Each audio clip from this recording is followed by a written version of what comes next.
Greetings, friends. We're going to get started in just a moment.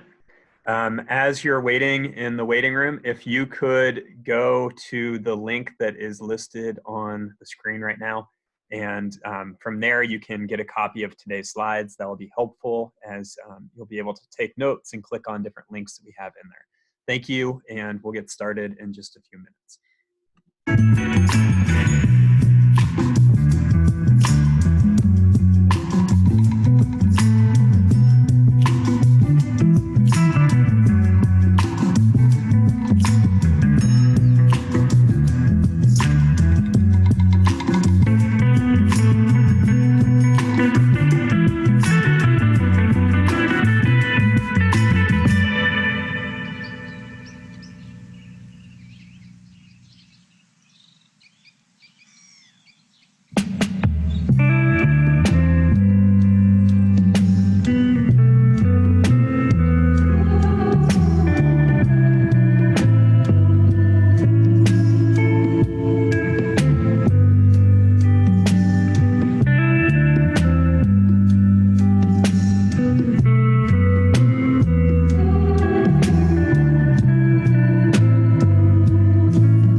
Welcome, everyone. My name is Adam Seipel. I am I'm so excited to be here with you today. We're going to learn about some accessibility tools and universal design for learning. As we're going through this, at any point, if you have a question in Zoom, if you can look at the bottom of our screen right now, you'll see my face at the top of the screen. A lot of you probably will see our classmates who have their videos going. But at the bottom of the screen, there is a chat. So if we click on that chat icon, it will pull up here on the right-hand side. And in this spot, you can post questions. As we're going with so many different people who are in this room right now, we're at 59 people and we're expecting over 100 today. I have a moderator who's with me. His name is Eric Johnston, and he's extremely helpful. So if you have a question, please put it into the chat and he'll be able to respond. Most likely he will respond to you privately unless it's a question that keeps coming up, and then he will put it out to everyone or even stop me so that I can address it as a full group. So that's just a little housekeeping as we're going. When we're going through the session, if at any point you have that question, drop it in there. And I'm so excited to be learning alongside you today. So at this point, I'm going to share my screen. As we're going, we'll at different times be in our slides. Other times I'll be modeling how to use certain tools. And we will do our best to serve you. Okay. The very first thing, as we're looking at our slides, if you haven't yet done this, if you open a new tab in a browser and go to bit.ly/2VUASOZ, and the letters that you see that are capitalized right now will need to be capitalized when you type it in. That will prompt you to use the template. So in the right-hand corner, top right corner, there'll be a blue button that says Use Template. When you click on that, it's going to add a copy of these slides to your Google Drive and allow you to take your own notes, make any changes in there that you need to best serve you as we move forward. So again, if you haven't yet done this, we're going to bit.ly/2VUASOZ, and that will take you to be able to make a copy of these slides. That was also emailed to you, so you can check there as well. All right, so my name is Adam Seipel. I'm here because I love to help other people learn and grow.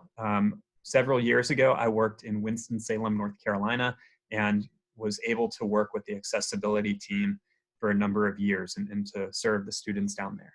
From that point, I made it just an inherent part of everything I do. As I'm talking with other people, I bring in concepts of universal design for learning, and it's something that I'm extremely passionate about. I'm currently a learning technology facilitator in Albemarle County, just outside of Charlottesville, Virginia. I'm so thrilled to be working with you today. You can find me at Adam Seipel, or, and this isn't listed on this slide, but it will be later in our session, adamseipel@gmail.com if you would like to email me. I do want to just quickly brag, yes, I'm working from home, as my picture on the right-hand side showcases, and I'm proud to say that for 4 days in a row, I have showered, so that is a new quarantine record for me. It's been amazing to feel fresh and clean. I don't know why I shared that with you, but hey, we're getting weird here. All right, so something else to know as we're getting into our content, a few things that I think will make this session go especially well, these agreements. So the very first one, and if you've been to several of these sessions, it might be familiar now, but I think it is important to go over. The first one is grace, and being able to offer that to ourselves, to our students, to our peers, to the parents who we support. To me, this is a mantra. I repeat it all the time to my family, to the educators I work with. You're trying something new, and it's hard, and your students are trying something new, and it's hard for them. So the more grace that we can offer each other, I think that the better off we'll ultimately be, and the more that we'll all grow. The next is ask. If you have that question, please be your own advocate. Drop it into the chat like we talked about a few moments ago, and a moderator will help you. I will not be monitoring the chat at all. It is a little bit too distracting to be able to do that. That's why I reached out to Eric, and he'll be happy to do that. The next is try. Today, we're going to look at several new tools and strategies, and you may choose just one and be like, yeah, that's the one I want to try. That's going to help serve my students, or that's going to help me to be able to better serve them. That's cool. You don't, I have a friend who often says, what's your one new thing? When you go to a conference, you don't need to take back everything, though we want to. Pick one thing that can really have an impact. The next is support. Think about, and I almost put share here, think about the your coworkers and the people who you support back down the hallway from you on a typical school day. If there's something in here that you're like, that's going to really help this coworker, please share this, this session with them. In 2 weeks, we're going to repeat the session. I think it's on May 5th. So if you direct them to the Vassal website, they can sign up. There are definitely more spaces available for that session, though they are filling up pretty quickly. The final is Virginia. We are all educators from around Virginia, or at least most of us are. It did, these sessions did become national, and we did get some international requests to join as well. But my Virginians, we're in this thing together. And together, we're going to be able to really serve these students, even though it's a challenging time. We've got this. I believe in you guys. I hope you believe in me too. So those are our agreements. I think that by framing things, it's going to be really helpful as we move forward. I found this awesome quote: accessibility allows us to tap into everyone's potential. To me, when I had the aha moment that accessibility wasn't just for students who had barriers to their learning, but really the tools that we're looking at together today are for all learners. And in just a moment, we're going to dive deep into what universal design for learning, what that term means. But I do want you to think through how these tools could be, these strategies can be something that all of your students benefit from. And yourself, you'll probably benefit from it as well. So the very first thing, building ramps to knowledge. Back in, I believe, the 1950s or 60s, the concept of universal design emerged from NC State. And one of the first people, or someone who's been emailing me who's a part of this session, I saw you had an NC State icon, so go Wolfpack, right? And with that, universal design started off as an architecture concept. And how can we make all of our buildings and structures more accessible for everybody so that, well, here's a good cartoon that depicts that. So here we have a person who is clearing the steps, and I'll read it because it might be small on your screen. Could you please shovel the ramp? All these other kids are waiting to use the stairs. When I get through shoveling them off, then I will clear the ramp for you. And the person who started off says, but if you shovel the ramp, we can all get in. So instead of, I'm going to start by using these strategies for the majority of my students and leaving some other students off, we can use a single strategy, a single tool that can serve all of our learners. And that's what we're really talking about today. All right, and continuing on with universal design for learning, there are 3 different components. I got this from CAST, which is a fantastic website. This is linked, so if you'd like to visit their site, you can just click on this, this image. It will take you there, cast.org. So the 3 different concepts of UDL are engagement, how our students are interacting with the content, what motivates them, how is the content represented?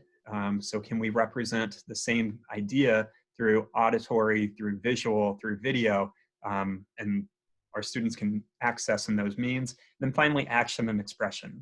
In what way are our students demonstrating their knowledge or the skill? So as we're going to be talking about how these strategies, these skills can meet those different needs. All right, so we're going to get started with some different Chrome extensions. And I like to say that extensions give our web browsers, I'm using Google Chrome right now, and most of these will work best in that browser, that these extensions give your browser superpowers. And that's why I wanted to add in The Incredibles. I have 2 young boys at home, a 7-year-old and a 3-year-old. We watch a lot of Pixar movies. We watch a lot of The Incredibles. So this is fresh on my mind. All right, so the very first tool that I wanted to talk about today is an absolute favorite of mine. We're gonna watch the short video about Read and Write for Google. And as we talked about before, it is an extension. It's this little icon in the top right of my screen. It looks like a puzzle piece. We're going to watch this video, and then I'm going to demonstrate how this tool can work. Millions of young people around the world are getting a daily literacy and language boost with Read and Write. And now we've made it even better. Read and Write helps students learn, research, and express themselves more confidently at all grade levels and across all subjects. The friendly toolbar works with web pages, PDF files, Google Docs, and all your classroom documents and existing lesson plans. And with great features like text-to-speech, word prediction, picture dictionaries, audio maker, and study highlighters, it fits right in with today's varied curriculum and teaching strategies. When you've got a classroom full of individuals with their own abilities, challenges, and attitudes to learning, Read and Write gives every student just the right level of personalized support they need.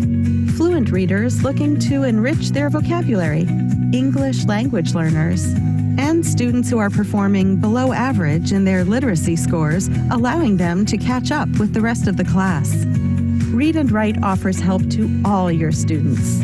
What's more, it includes welcome extra features, which give students with additional learning needs like dyslexia a little extra support without making them feel any different from their classmates. Read and Write is easy for schools to deploy and use. One license gives full access for every type of device: PCs, Macs, Chromebooks, and tablets. And it's always up to date, with updates being delivered automatically. So support is a breeze for busy IT staff. Sign in and you're good to go, in class, at home, or on the move. So why not give every one of your students a valuable literacy boost with our best ever Read and Write? All right, so I'm going to open Read and Write up. There is a link on here that you can learn more, but for now, probably the best option is going to be to watch my screen. Our presentation today is being recorded, and you do have access to the resources from the slides. So please watch at this point, and then you'll have time to practice following the session. So up here, I have turned on Read and Write. I clicked my little puzzle piece. I'm in this article about how cell phones can keep people learning around the world. It was a little tricky to find a somewhat optimistic article these days, but I think I did find one. So when we're in here, the first thing I can do is hit play and highlight this text, hit play. Standing in front of a small tropical tree, a man. And I can start to do read aloud. So that text is accessible to me this way. I have a screenshot reader, so I can use that for an image that has some text in it. I have the choice to audio maker, where I can read things aloud. Some other options that I have in here, I really like simplify page, this progressively smaller set of 3 lines. When I click on that, it's going to take the reading level and make it even easier for me. It also gets rid of any ads that I may have and just makes it accessible in terms of the text that's in there, and then also how it's read. So I can do single space, double space, and really make this so visually, as we talked about before, how the text is represented, I can access it in a much easier way. I can also simplify it. So this is going to take the words that are in here and remove some of the more challenging words and replace them with ones that might be more appropriate for my learners. So some other things that I really like within the Read and Write tool is the highlighting feature. So if my students didn't know what the word hand washing meant, I can highlight it. I'm going to do commerce as well, transportation, and one more, we'll do restriction. So I'm just highlighting the word and then coming up to our highlighter up here. And once I've done that, this is such an amazing tool. I'm going to click where it says vocabulary and check out what is going on. In just a few seconds, my browser is going to add a new tab, and we're in there now, vocabulary list untitled. And in here, I have hand washing. That one didn't work quite as well as I was hoping. Restrictions. Notice I have my word, the definition. For some of them, like commerce, I have picture representations. Then I also have this column for notes. Now, if you have students who are not English language natives, one other thing that we could do is do a right click in here, insert column to the right, and do in Spanish. And so now all of a sudden, my students can engage with this text by having, here's the word, here's my meaning, here's it translated, for a lot of them having the picture in there too, and it was just with a couple clicks of the button. So a very, very helpful tool that our students can use pretty simply.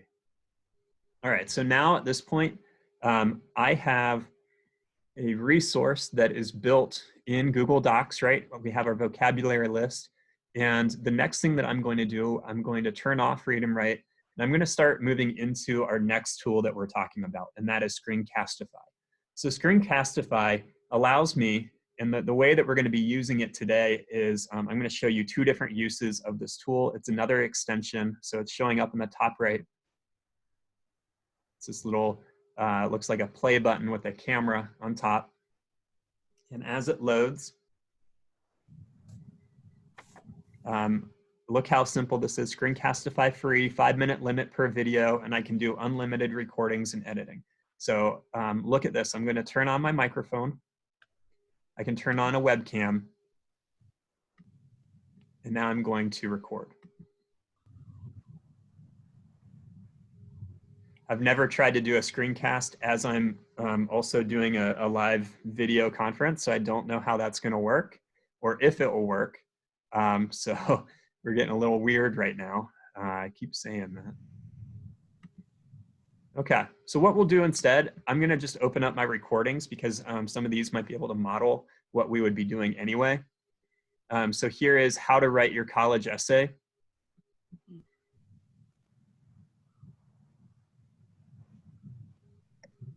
How easy it is to be able to move a file into the shared folder.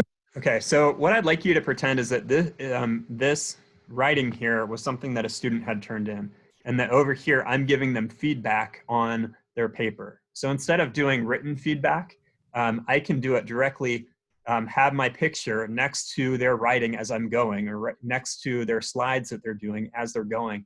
I can highlight different things. Oh, this had a lot of great detail in here. Or this might be a part that you want to go back and revisit. Or here's an extension idea. So I can add that type of detail in there. And the really cool thing, if you look over here on the right-hand side, I could share something directly to Google Classroom this way. I can get a shareable link.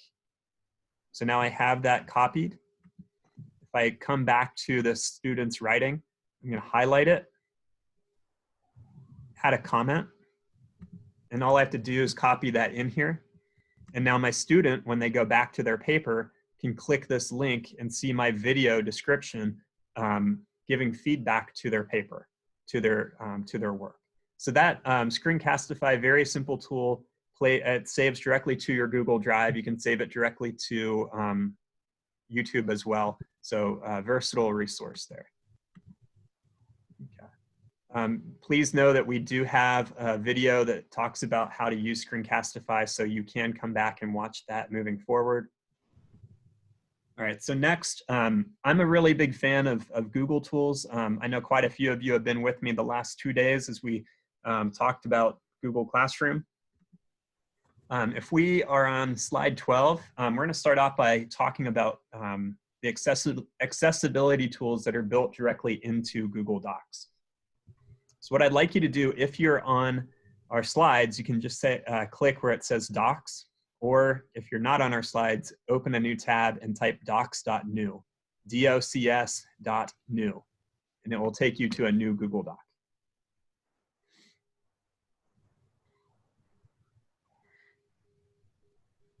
All right, so in here, I'm in my fresh Google Doc,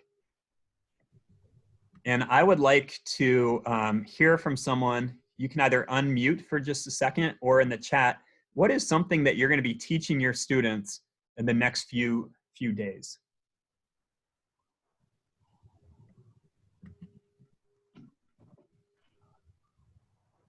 Can someone tell me?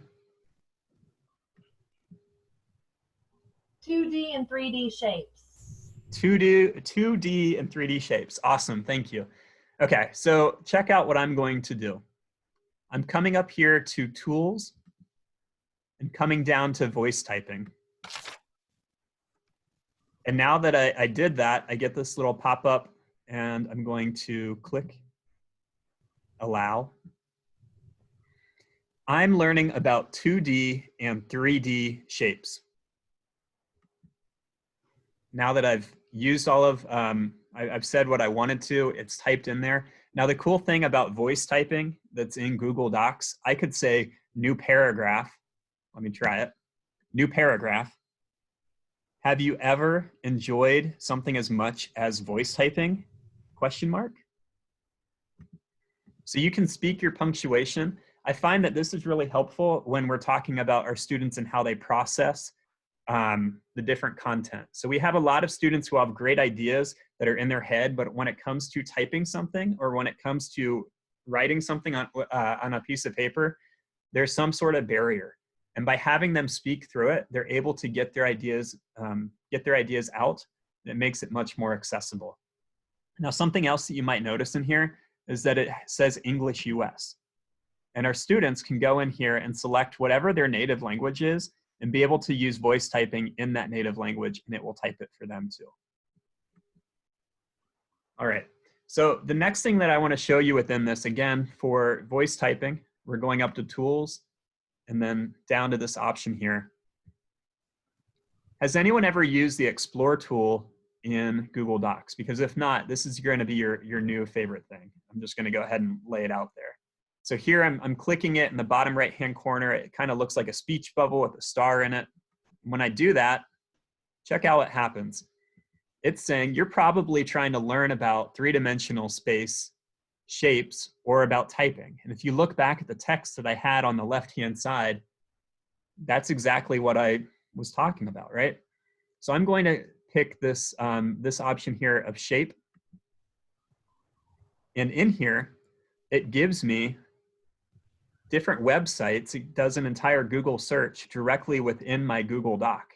But wait, there's more. So if I find something that I really like, check out what I can do. So if I end up getting information from this resource, I can hover over it and I can click on these two quotation marks. So when I do that, it's going to cite it down here at the bottom of the page for me. So it makes that footnote for me, makes it very easy to give credit to our resources.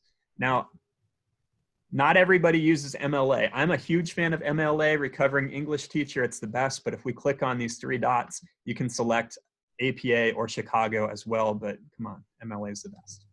All right, continuing across within our Explore tool, we can go to Images. And I know that there are many ways that you can bring images into a Google Doc. However, this is probably my go-to, and take a look at why. When I click Insert Image this way, so I was in Image and I just clicked on the little plus sign. The difference when I do it this way is now it gives me the website that resource came from. If I used another means, my students are not, there's nothing that my students can do that will tell me where that resource came from. But when I go to Explore tool and then click the plus sign, the link is provided and credit has been given. So I'm going to close my Explore tool. And the final thing that I want to show you within Google Docs itself is going back to Tools. And this time we're going to go down to Translate Document. And in Translate Document, I'm going to start by putting what language I'm putting it into. So I'm going to make this one Spanish. And then choose my language. And look at all these different languages. I've never even heard of a lot of these languages. That's how many that are available to help serve our students in this time. So I'm going to pick my Spanish one and translate. And in just a few seconds, my resource is going to be translated into Spanish. Now, I have barely any text in this resource, but if you had an entire research paper, I'm in grad school right now, I could translate it and it might take about the same amount of time. So now estoy aprendiendo acerca. I'm not going to even go any further, but it has translated it for me, and I still have it cited down here at the bottom. Again, it's whatever we can do that can make the tools that we're already using more available, more accessible for our students. At this point, I'm going to close my tab so that I can get back to our slides. We're going to move into our next tool. So looking back at our slides, we said with Google Docs, we wanted to do voice to text. We've seen how to do that. We wanted to do translation. We've seen that. And then also the Explore tool. So we've successfully done each of those. All right, the next one is slides. And I'm in slides right now. So I'm going to model a few of these directly in this spot. So look at my screen. When you're in present mode, and I'll leave present mode just for a second, and get back to what you're probably accustomed to seeing when you are creating Google Slides. So I'm in this view right now. when I come up to present, I have a few different choices here. I'm going to click that drop-down menu just to the right of present. And I'm going to do presenter view. So with this, sorry, I didn't really want to do that. I just wanted to hit present. So anyway, now I get my different choices down at the bottom, and I have a few different bars going, so we'll see how this goes. Okay, so now I have these choices because I'm the presenter, and I'm going to walk through some of these. Right here I have captions. Take a look at this. Today we're learning about accessibility tools. My name is Adam Seipel. It's great to be here with you. If you see at the bottom of the page right now, we're having live captions with my slides that are going on.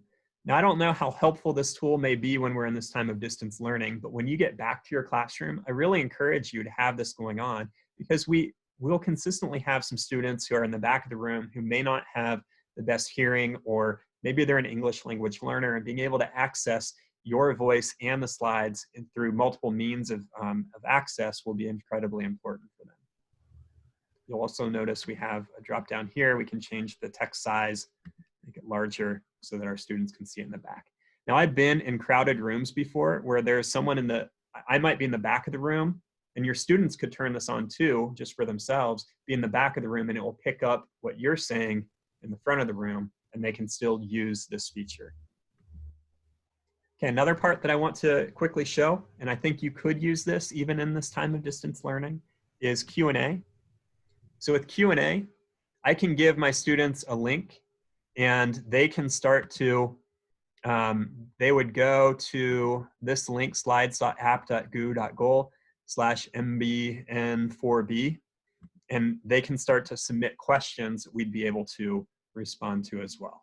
So a couple different ways that we can use these tools that are built into slides. I'm going to turn off Q&A now. Maybe not. Okay.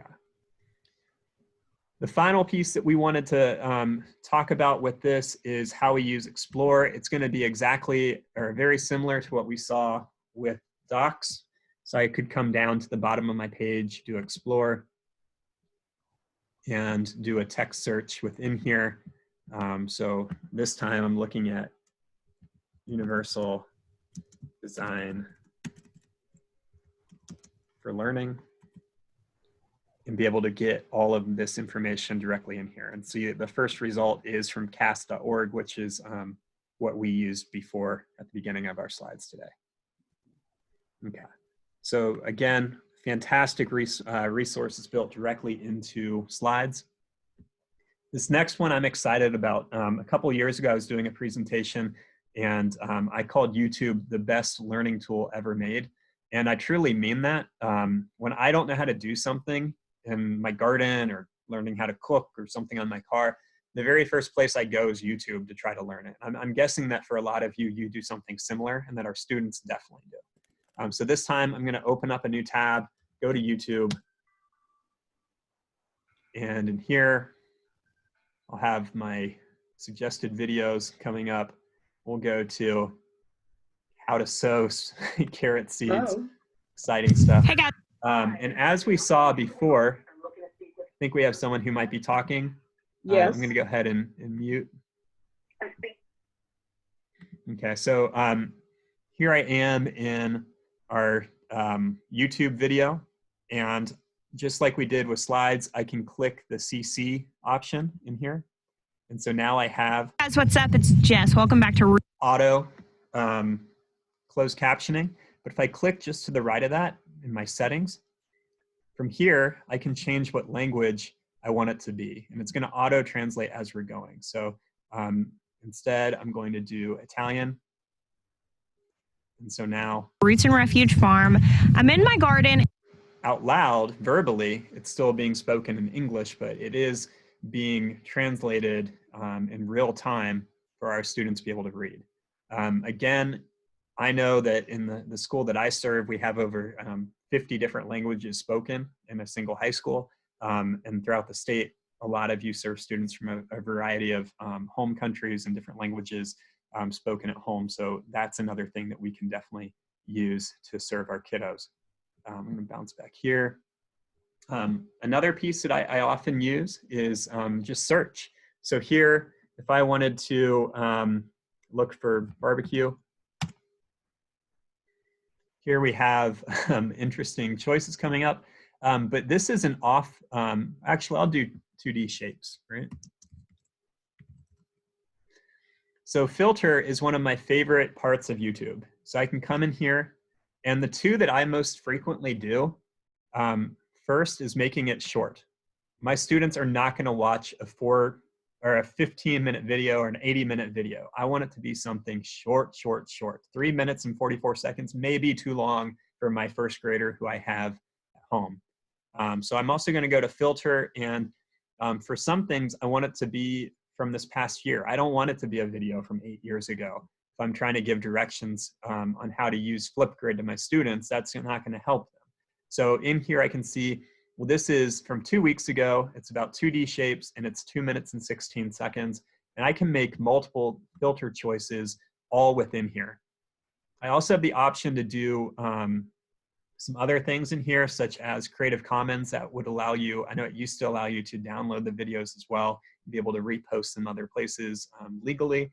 So that's another one that you may choose to use at different times. But again, it's coming into our search originally, going to filter, and then most often doing the duration and how frequent or how recently the video was made. Okay. I would like to just quickly pause, and if there are a few different questions that we have from the audience, I'm happy to maybe step on those or to listen to those. So Eric, are there any common themes that we're getting in the chat right now? We're able to answer all the questions. One thing we noticed is that the voice to text in a Google Doc, you must be using Google Chrome to do it. Yeah. And if you're using Screencastify and you want to record a slideshow, the closed caption also will show up in your video. So it'll record everything on the screen for you. Yeah, so a lot of these tools are gonna be able to be used together. I've heard that term being called app smashing, and Screencastify and Google Slides captions are a fantastic way that you can bring that together and then post it in YouTube, where you could even then get the translation of what you did originally too. So I love it. Great ideas. I'm not sure if I mentioned this use of Screencastify, but I've been encouraging the teachers I support here in Albemarle to, before a student gets into an assignment, do a video explanation of what you're looking for. So if you're doing a choice board, quick sell, we're doing a session on choice boards in about an hour from now, you could record a screen capture of that choice board, talk through what you want them to do, how you want them to engage with it, and share all of that information so they can just watch the video, and it might remove some of the ambiguity of just seeing the text in there. Any other thoughts or questions as we're kind of paused for just a quick second?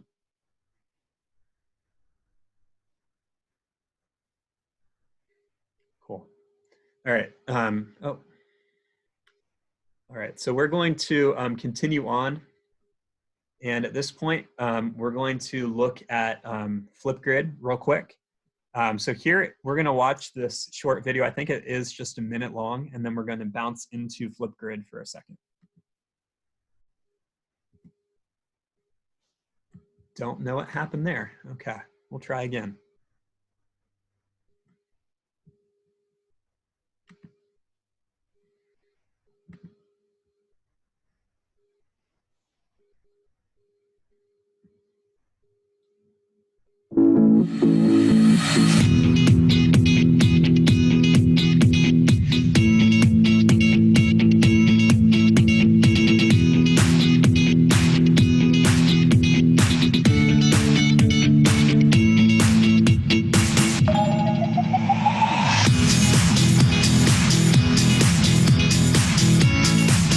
Provide inclusion for my deaf students. I have a voice. I have a voice. I have a voice.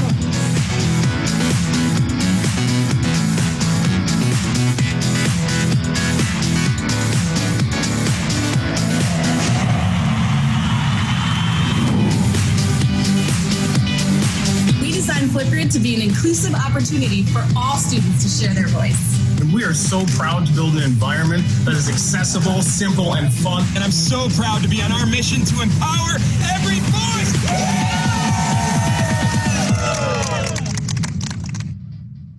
Okay. So Flipgrid, I know some of you are probably already users.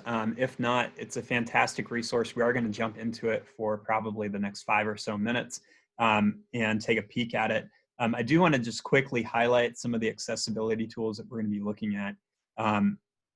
First of all, when we get back to the main concepts of UDL, this allows our, as a teacher, to be able to represent ideas in a variety of ways. So now I can read aloud, I can do a whiteboard option in there so that my students can see it, they can hear it, they can go back and pause and be able to engage with what I'm sharing with them. When it comes to being able to demonstrate their understanding of something, my students would be able to, if they needed to, they can do a screen capture. I'm gonna go there. I don't know why I'm telling you. I'm gonna just go there. All right, so it's flipgrid.com. I'm gonna go there. And once you're in, and you can just follow along with me. There are some great resources. I am doing a session on this tomorrow as well, so you can check that out. But from Flipgrid, if you're brand new, you'd wanna do educator sign up. I have an account already, so I'm gonna do educator login.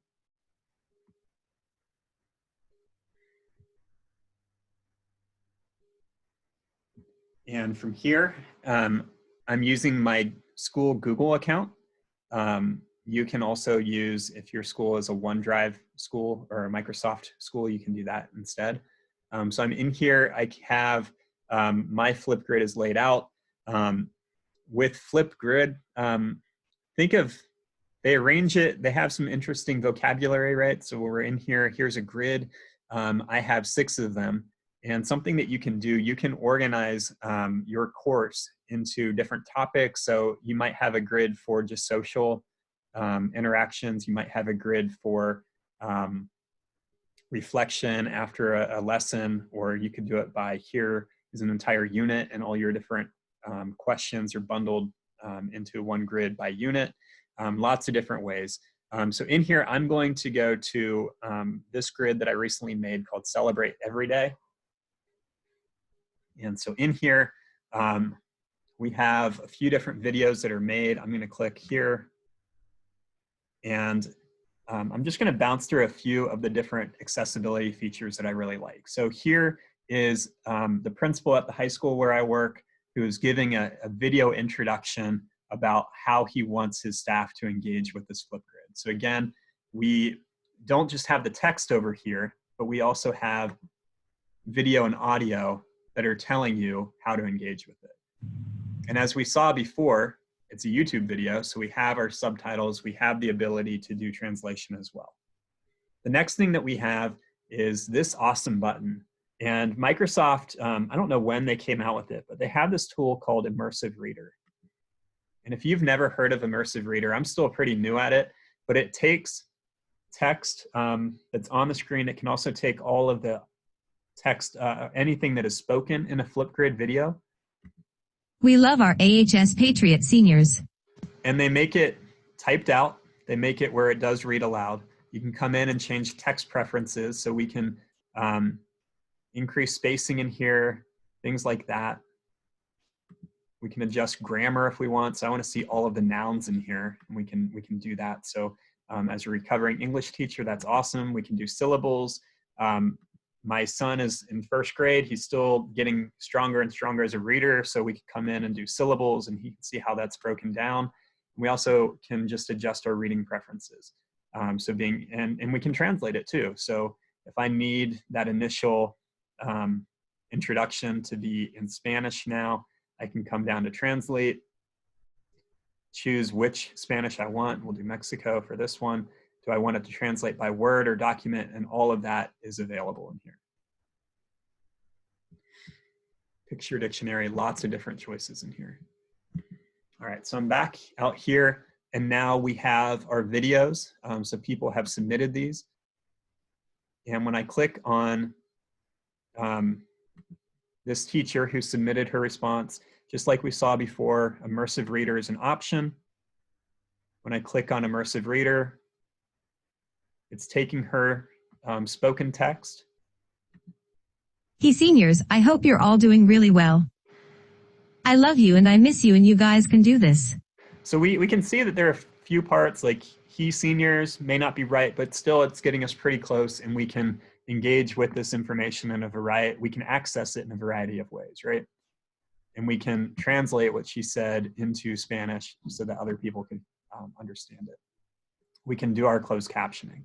Now, the other cool thing that we can do with this is I can give video feedback. So after seeing Rebecca's submission, I can click video feedback and record my feedback to Rebecca if I wanted to.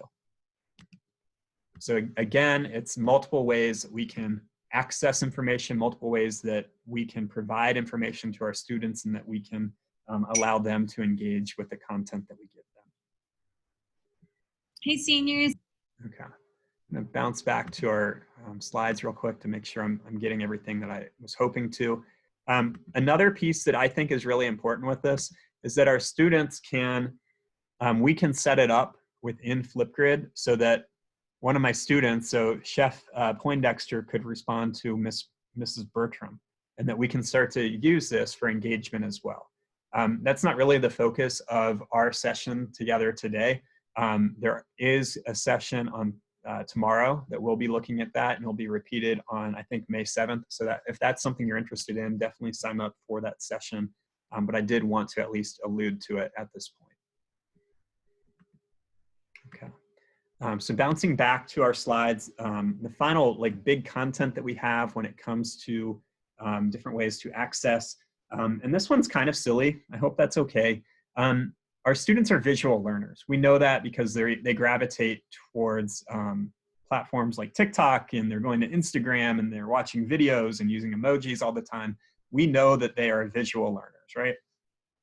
So one way that I like to engage with this is being able to use memes, use GIFs or GIFs, whatever you want to call it, emojis, Bitmojis, to be able to represent in a way that they don't have to read. So even if a student has never spoken English before, never heard English before, they can see this picture of someone washing their hands, and they have that information conveyed to them. We can be silly. So I know that my son is interested in Legos, and he's interested in Harry Potter. So I can find a GIF that represents that. And now I'm building off of those relationships that I have with my students and lightening the mood. So I can give feedback in a very simple way that they understand it, they can access it. And our students can do an assignment based on this too. So they can showcase their knowledge, their understanding of a concept by recording a video, by putting memes in there, by doing emojis. And it's just a different literacy that we can start to build up for our students. And that we might be able to kind of switch that where we could learn that literacy from them as well. All right, so we are kind of getting into that wrap up phase right now. We do have some extra time than from some of the other sessions. So if we want to extend kind of a Q&A, we can certainly do that. But thank you guys for being present with me today. You can find me at Adam Seipel. You can email me at adamseipel@gmail.com. Are there any questions that we would like to check in with real quick? You can just unmute your video if you do have one.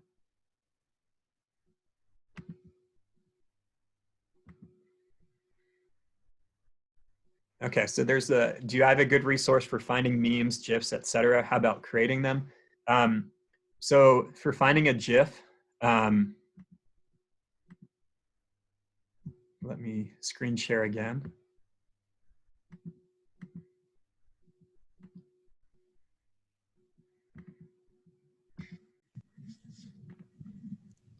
And a cool thing about Flipgrid is that memes and GIFs are built directly into it. So let me go back and show that real quick. So if I'm editing this, this topic, click that pencil, and then down below, if I wanted to add, they call it, I think, a focus.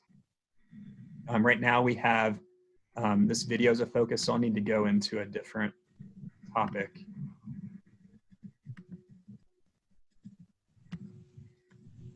but in here, I very easily added a GIF from Giphy, and that would be my preferred place to get a GIF. So I can click Giphy, I can add emoji directly in here, and they make it so easy to be able to use those different choices.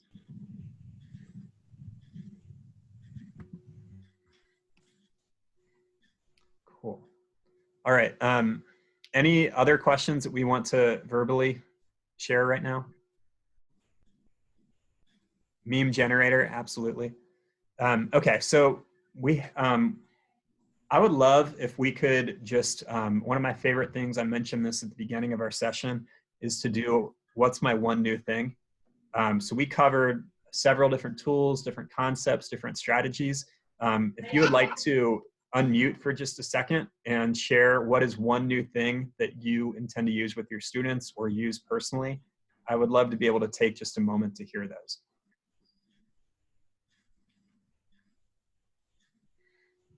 I'm going to go ahead and speak up and say the closed captioning in the Google Slides. I think that's very cool. Yeah, thank you so much. I love it too. I will be using Flipgrid. I actually have a former librarian student that I worked with who is a Flipgrid expert, and she recommended me getting the certification also. Oh, cool. Good luck. Okay, maybe one or two more people. Translated closed captions for YouTube videos? Yeah, love it. So easy, and it's automatically done, for sure. I'm going to try the voice-to-text typing. I love voice-to-type texting. Good luck. You got this. Eric, what were you saying, buddy? If in a past life you were a language arts teacher, how would you have utilized Flipgrid? Oh man, so many different ways. So I love having students reflect. So I know some people do Flipgrid book groups. So that's certainly a way that you can utilize that. Giving each other feedback could be another route that you can do. The cool thing, another cool thing about Flipgrid, I know I just keep saying cool things about Flipgrid, right? If you're brand new to it, they have at the top of your screen up here, this thing called a disco library. And I have no idea where they got the name for this, but in here they have different topics that you can borrow and remix. So in here, we can see groups that we'd probably really enjoy and recognize. So Breakout EDU's in here, Epic, which is a great place to get ebooks for our kids. You can go in here, find subject, language arts, and find, well, here are different topics on nonfiction or character prediction, and you can add those directly to your class. You can also do it by audience or grade level. I need high school. And book commercial, I can bring that directly in here. I know a lot of people do book reviews, so libraries might have QR codes set up in different places around the library. You can scan it and it will pop up with someone's Flipgrid review of that book, and you can see what they're talking about. It's a really cool AR resource that you can do from Flipgrid. Any other big questions that we have going? Cool. All right, so we are gonna continue rolling along. I do want to give a thanks to Eric for being a fantastic moderator and fielding all of your questions as we've gone. John has been a helper in some of the other sessions. If you're joining in one of those, you might encounter him as well. Both of them have been so helpful, bouncing ideas off of them, fielding your questions. I'm so appreciative of these two men. I'm also appreciative of Vassal, Pam Moran, and Liza. Both of them have helped brainstorm topics and get the logistics all figured out. So thank you to both of them, and provided this for free for educators around the state and around the world. And then finally, I invite you all to go to bit.ly/Vassal /Vassal-back. And from there, you can fill out a short form to give me feedback so that I can continue to grow. Also from that form, there are a couple questions about renewal credit. So if you would like to earn credit, you can. Your certificate will be emailed to you shortly after you submit. Thank you all so much for joining me today. If you'd like to stick around, you certainly can. Eric and I can field some of your questions for the next 15 or 20 minutes or so. Otherwise, thank you so much for joining, and good luck serving your students. Thank you. Thank you. Thank you, Adam. You're welcome. Thank you. You're welcome. Thank you. Thank you. Thank you. Thank you. You all are very kind. You're welcome.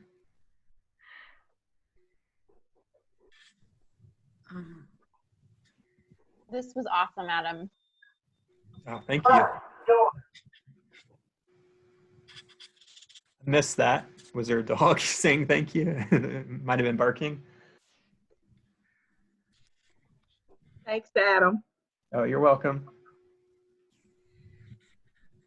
So, Adam, I had followed the old link that they sent out, and I missed just a little bit about Screen Classify. Is this recorded anywhere, or? It is. Let me get you the link for my resource website again, and the video will be directly below the slides that we were using today. Oh, thank you. Thank you. You're welcome. Sorry. No, it's okay. I think. Oh, did it stop?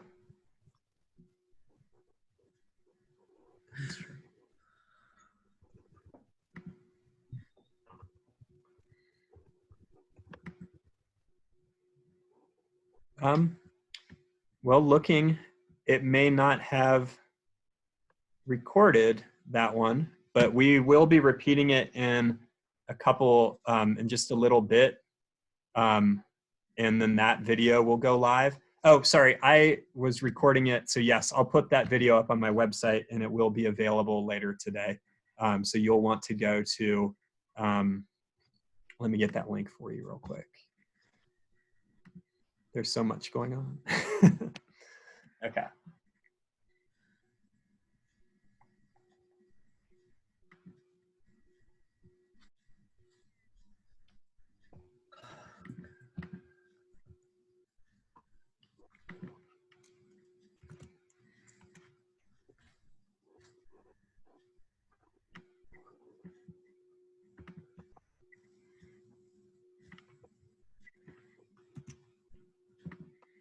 Okay, so the person who is asking about being able to watch the recording, if you go to the site that I'm putting in the chat right now, if you go up there probably later today or definitely by tomorrow, I'll have that video posted and you'll be able to watch it directly beneath our slides. Thank you. You're welcome.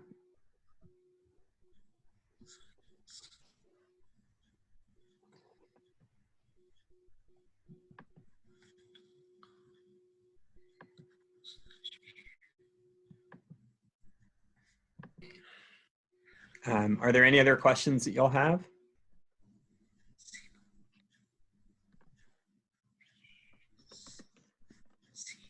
Okay.